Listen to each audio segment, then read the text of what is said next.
अस्सलामुअलैकुम, good morning. कैसे हैं आप सब लोग? आई होप सब अच्छे से होंगे, हमेशा खुश रहें और आबाद रहें। जी, यहाँ पे जी है सुबह का टाइम तकरीबन पौने 10 बजे का। और जो आज सुबह है ना हमारी वो ज़रा थोड़ी जल्दी हो गई है, क्योंकि हस्बैंड ने जो है आज शॉप पर जल्दी जाना था, तो बस मैं भी फिर उठ गई थी जल्दी और नाश्ता जो है वो हमने कर लिया था यहाँ पर। तो हस्बैंड नाश्ता करके जी चले गए शॉप पे और बच्चे स्कूल गए हुए हैं। तो मैंने कहा जी चलें आज ज़रा जो सुबह है वो जल्दी हो गई है और टाइम भी है मेरे पास, तो आज मैं ड्राइंग रूम की जो है ना वो आज डीप क्लीनिंग कर लेती हूँ, क्योंकि काफ़ी दिन हो गए थे।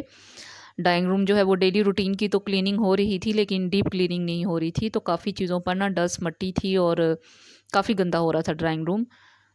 तो साथ जी बाजी भी आई हुई हैं और बाजी ने मशीन लगाई हुई है। तो फिर मैंने जो चादर वगैरह जो है ना वो जो कारपेट पे मैं बिछाती हूँ, तो फिर वो भी मैंने दे दी थी साथ ही बाजी को कि ये भी साथ ही वॉश हो जाएगी। असल में हमारा जो घर के जो साथ वाला घर है ना वो उसमें वहाँ पे कंस्ट्रक्शन का काम हो रहा है, तो काफ़ी धूल और डस्ट जो है ना मट्टी वो आ जाती है और चीज़ों पे फिर वो बहुत ज़्यादा बुरी लग रही होती है। तो यहाँ भी जी बस मैंने जो ड्राइंग रूम है ना उसमें अच्छे तरीके से मैंने ब्रश लगा लिया था, कारपेट पे साफ़ कर लिया था, तो अब मैं चीज़ों की अच्छे तरीके से सारी डस्टिंग कर लूँगी।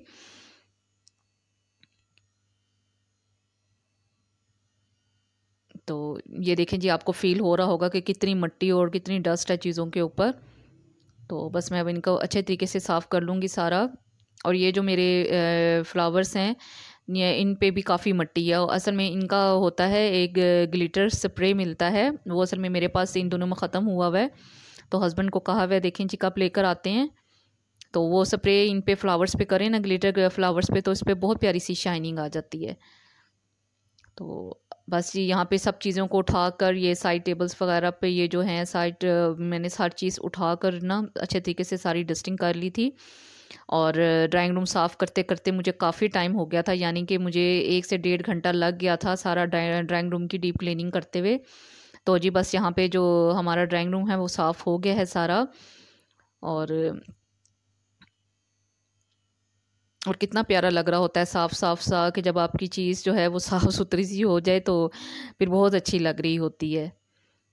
तो जी बस यहाँ पे जी क्लीनिंग से फ़ारिग होके फिर मैं अब आ गई थी किचन में, और किचन में सुबह के नाश्ते के बर्तन वगैरह जो है वो सब यूँ ही पड़े थे, क्योंकि नाश्ता करके ना मैं ड्राइंग रूम की क्लीनिंग में ही लग गई थी, मैंने फिर कोई भी काम नहीं किया था। तो अब मैं आई थी जी किचन में, और किचन में जी बर्तन धो लिए थे मैंने। तो बस अब जो किचन है स्लैब वगैरह स्टोव वो भी मैं साफ़ कर लूँगी, और साथ ये कुछ रुमाल हैं इकट्ठे हुए हुए थे, तो मैंने कहा जी चलें इसे भी मैं सरफ़ में डिप करके रख देती हूँ। तो जब तक मैं किचन सारा क्लीन करूँगी साफ़ करूँगी तो उस टाइम तक इन पे से भी जो चिकनाई वगैरह है ना वो अच्छे तरीके से ज़रा थोड़ी नरम हो जाएगी, तो फिर मैं इसको धो लूँगी। तो इस तरह के छोटे-छोटे जो काम होते हैं ना वो काफ़ी सारे इकट्ठे हुए हुए होते हैं जो करने पड़ते हैं, और उन पर जो है उन्हें देखना पड़ता है। तो यहाँ पे जी चीनी भी जो है ना वो ख़त्म हुई हुई थी कंटेनर में, तो मैं उसको भी रीफ़िल कर दूँगी।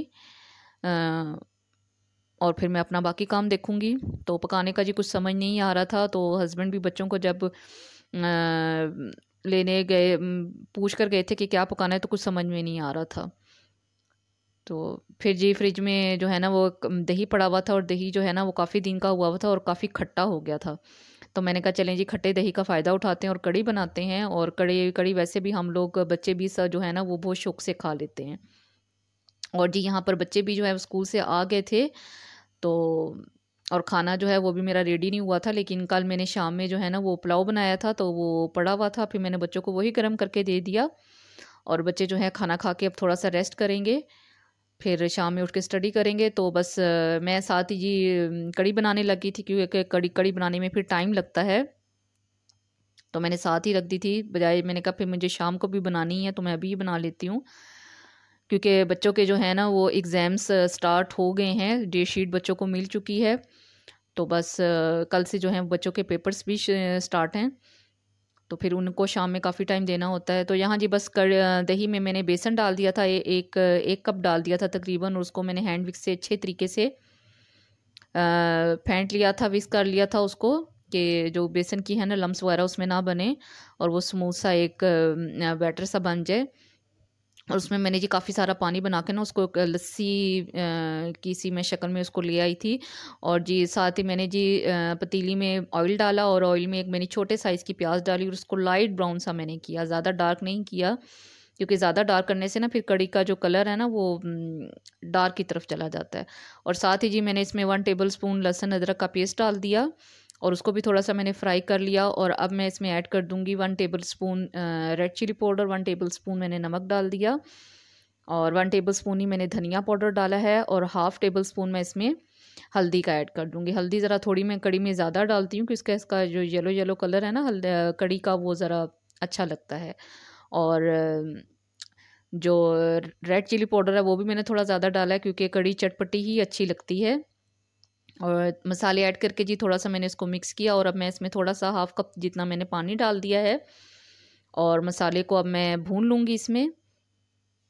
और ये कड़ी की जो मैंने लस्सी बनाकर रखी है ना उसको मैं अब छान लूँगी कि अगर बेसन के कोई लम्स वगैरह हैं बने हैं या कोई इस तरह से कोई होगी चीज़ तो वो फिर निकल जाएगी। लेकिन कुछ भी नहीं था और बिल्कुल जो है ना सही लस्सी बनी थी क्योंकि मैंने इसको बहुत अच्छे तरीके से विस्क किया था हैंड विस्क से।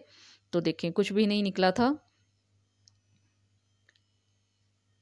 तो जी मसाला जो है ना वो अच्छे तरीके से भुन गया है, पानी जो है वो इसमें खुश्क हो गया है और अब मैं इसमें दही का और बेसन का जो मिक्सचर है वो मैं डाल दूँगी, इसमें ऐड कर दूँगी और थोड़ा-सा इसमें मैं पानी और डालूँगी क्योंकि कड़ी ने जो है ना वो काफ़ी देर पकना है, तकरीबन आधा पौना घंटा तो मैं इसको पकाती हूँ लाज़मी। और बस अब मैं इसको इसमें जो है ना वो चम्मच चलाती रहूँगी साथ-साथ और साथ-साथ जो है ना पकोड़ों का भी मैं तैयार कर लूँगी। आलू, प्याज और हरा धनिया वगैरह जो है ना इसकी भी चीज़ें मैं रेडी करके रख लूँगी। तो पकोड़ों में मैं प्याज ज़्यादा डालती हूँ और आलू डाल लूँगी 1-2 छोटे और साथ में हरा धनिया और हरी मिर्चें डाल लूँगी। तो हमारे मज़ेदार से जो पकोड़े हैं ना वो रेडी हो जाएंगे।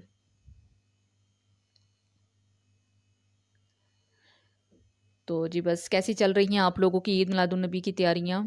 और काफ़ी जगहों पे तो जी लाइटिंग वगैरह हो गई है और खूब से अच्छे से तैयारियां हो रही हैं। तो इंशाल्लाह हमारे घर में भी बस आजकल में जो है वो लाइटिंग हो जाएगी और माशाल्लाह बच्चे जो हैं ना वो खूब जोशो खरोश से ईद मिलादुन्नबी मनाते हैं। और जी यहाँ देखें जी कड़ी में जो है ना वो बॉयल आ रहा है और अब मैं इसमें मुसलसल चम्मच चला रही थी और यूँ ही कड़ी को बॉयल आएगा तो मैं इसका जो फ्लेम है ना वो कम कर दूँगी, लो पे कर दूँगी और फिर ये आहिस्ता-आहिस्ता खुद ही लो फ्लेम पर पकती रहेगी।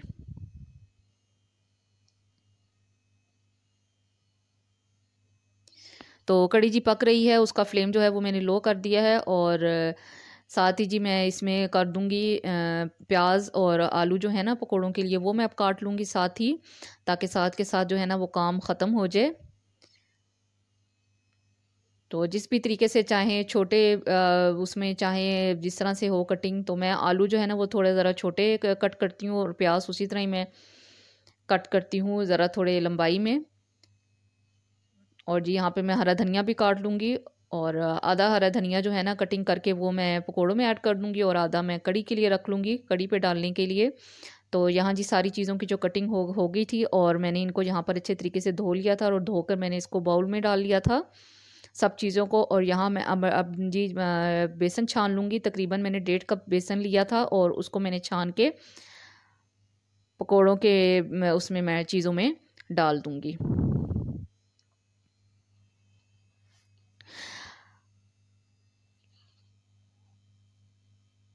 जी, बेसन मैंने डाल दिया था और अब मैं सब जो स्पाइसेस हैं इसमें ऐड कर दूँगी। इसमें मैंने तकरीबन हाफ़ टेबल स्पून मैंने रेड चिली पाउडर डाला था, हाफ़ टेबल स्पून कुटी हुई मिर्च डाली थी, 1/4 टीस्पून मैंने इसमें हल्दी का डाला था, हाफ़ टेबल स्पून मैंने इसमें ज़ीरा पाउडर डाला था और हाफ़ टेबल स्पून ही इसमें मैंने नमक डाला था। और साबुत धनिया मैं यहाँ पे डालना भूल गई थी, मुझे बिल्कुल भी माइंड में नहीं रहा, तो आप लोग ज़रूर डालिएगा, उसका बहुत अच्छा फ्लेवर आता है पकौड़ों में। बहुत मज़े का टेस्ट आता है। अच्छा जी, मुझसे कमेंट्स में किसी ने पूछा था कि आप ज़ीरा पाउडर बहुत ज़्यादा इस्तेमाल करती हैं, साबुत ज़ीरा इस्तेमाल नहीं करती। तो जी मैं साबुत ज़ीरा भी इस्तेमाल करती हूँ जिन-जिन चीज़ों में जाता है, लेकिन मैं ज़ीरा पाउडर ज़्यादा स्पेशली राइस में, पकोड़ों में और इन चीज़ों में ना मैं ज़्यादा ज़ीरा पाउडर ही ऐड करती हूँ क्योंकि मुझे उसका फ्लेवर ज़्यादा अच्छा लगता है और उसकी खुशबू भी बहुत प्यारी आती है। तो आप लोग भी ट्राई करके ज़रूर देखिएगा, स्पेशली राइस में उसका कलर भी, राइस का कलर भी बहुत प्यारा सा आ जाता है। तो जी बस मैंने जो पकौड़ों का बैटर है वो रेडी कर लिया था, और साथ ही जी मुझे गूंदना था आटा, क्योंकि आटा ख़त्म हुआ था। तो आटा असल में रात का ही ख़त्म हुआ था, तो मैंने गूंदा नहीं। तो मैंने कहा जी चलें अब गूंद लेते हैं। तो गूंदूंगी तो जब तक शाम में खाना वगैरह बनेगा उस टाइम तक आटा जो है ना उसको रेस्ट मिल जाएगा और वो अच्छे से सेट हो जाएगा। तो कड़ी जी यहाँ पर पक रही है जोश खरोश से, और पकोड़ों का बैटर भी रेडी है, और मैंने ऑयल भी रख दिया था कढ़ाई में गर्म होने के लिए। और अब जी मैं उसमें बस पकोड़े डालना शुरू करूँगी और साथ के साथ में फ्राई कर लूँगी इनको। बस मेरी कोशिश ये होती है जी, किचन में आई हूँ बस हाथ के हाथ लगे सारा काम जो है ना वो मैं कर लूँ। स्पेशली जब बच्चों के पेपर्स वगैरह स्टार्ट होते हैं तो फिर मुझे बहुत ज़्यादा टेंशन स्टार्ट हो जाती है, क्योंकि शायद सब माँओं ही को ही होती है टेंशन, स्पेशली उन माँओं को जो माएँ खुद पढ़ाती हैं, अपने बच्चों को खुद स्टडीज़ करवाती हैं। तो जी यहाँ पर बस पकोड़े जो है ना वो फ्राई हो गए हैं, और मैं साथ ही ना मैं पकोड़े निकाल के अलग से नहीं रखती, बल्कि मैं साथ के साथ ही कड़ी में डाल देती हूँ। इससे जो पकोड़े हैं ना वो बहुत ज़्यादा सॉफ्ट से बन जाते हैं, सख्त नहीं होते, बिल्कुल नरम से हो जब बनते हैं। तो जी बस पकोड़े मैंने सारे फ्राई कर लिए थे, और यहाँ मैं अब पकोड़ों के ऑयल में से ही मैं थोड़ा सा ऑयल निकालूंगी और कड़ी को बघार लगा लूँगी। तो जी यहाँ में मैं साथ साथ पकोड़े भी इंजॉय कर रही थी, क्योंकि मुझे लग रही थी भूख, और मैंने दोपहर को खाना भी नहीं खाया था, क्योंकि आज मैं बहुत ज़्यादा बिज़ी थी घर के कामों में। तो बस जी फिर मैंने अपने लिए पकोड़े निकाल लिए थे 2-3 के मैं साथ साथ वो भी खा रही थी। और यहाँ पे जी मैं कड़ी का बघार रेडी कर लूँगी जल्दी से, जिसके लिए मैंने हाफ़ कप तकरीबन ऑयल लिया था, और उसमें मैंने छोटी सी प्याज जो है, छोटी नहीं आधी प्याज मैंने रख ली थी पकोड़ों में से ही, और वो मैंने कट करके डाल दी। साथ मैंने 7 से 8 साबुत मिर्चें जो होती हैं लाल वाली बघार वाली वो डाल दी, और प्याज और मिर्चों में जब थोड़ा सा कलर आया तो फिर मैंने इसमें 1 टेबल स्पून ज़ीरा ऐड कर दिया था, साबुत ज़ीरा। तो जी बस अब मैं कड़ी को जल्दी से बघार लगा लूँगी, और कड़ी जी हो गई है हमारी रेडी। देखें और कितना प्यारा इसका येलो येलो सा कितना प्यारा सा कलर आया है कड़ी का। और साथ ही जी मैं इसमें ऐड कर दूँगी अब 1/2 टी स्पून गरम मसाला, और ऐड कर दूँगी मैं कटा हुआ हरा धनिया। तो जी ये हमारी मज़ेदार सी खट्टी सी जो कड़ी है ना वो रेडी है। अच्छा, ज़्यादातर लोगों को मैंने देखा है कि वो चावल बॉयल करते हैं। हमें चावल अच्छे हों तो खा लेते हैं, लेकिन हमें तंदूरी रोटी से के साथ ना कड़ी बहुत मज़े की लगती है। तंदूर की रोटी हो गर्मा गर्म और साथ में कड़ी हो तो बहुत मज़ा आता है, या सुबह पराठों के साथ बहुत मज़े की कड़ी लगती है।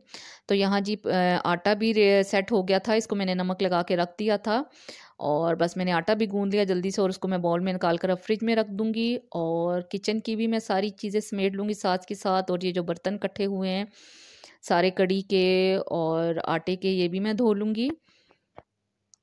तो जी मैं फ़ारिग हो गई थी किचन से, और बच्चे भी सोकर उठ गए हैं और अब वो बैठकर पढ़ेंगे।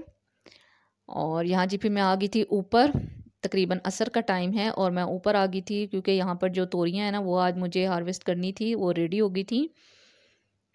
और यहाँ जी बस ये तोरियाँ मैं उतार लूँगी यहाँ से, और बस अब मैं ये जो तोरी की जो बेल है ना इसको भी अब मैं निकाल दूँगी, क्योंकि अब मज़ीद इसमें और तोरियाँ मज़ीद नहीं लग रही, क्योंकि हम इसमें से काफ़ी दफ़ा जो है ना वो हार्वेस्टिंग कर चुके हैं। और कुछ 2-3 तोरियाँ थी ना वो बहुत ऊंचाई पे लगी हुई थी, तो वो अब अहमद उतार रहा है, क्योंकि मेरा हाथ वहाँ पर नहीं जा रहा था।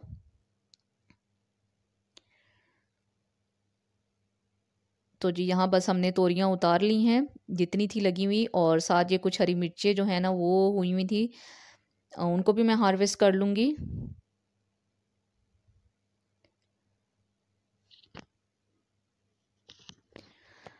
तो बस जी यहीं तक था हमारा आज का व्लॉग। आई होप आपको पसंद आया होगा। पसंद आया हो तो प्लीज़ मेरे चैनल को सब्सक्राइब कीजिएगा, और मेरी वीडियोस को लाइक और शेयर ज़रूर कीजिएगा। अपना रखिएगा बहुत सारा ख्याल, दुआओं में रखिएगा याद। अल्लाह हाफिज़।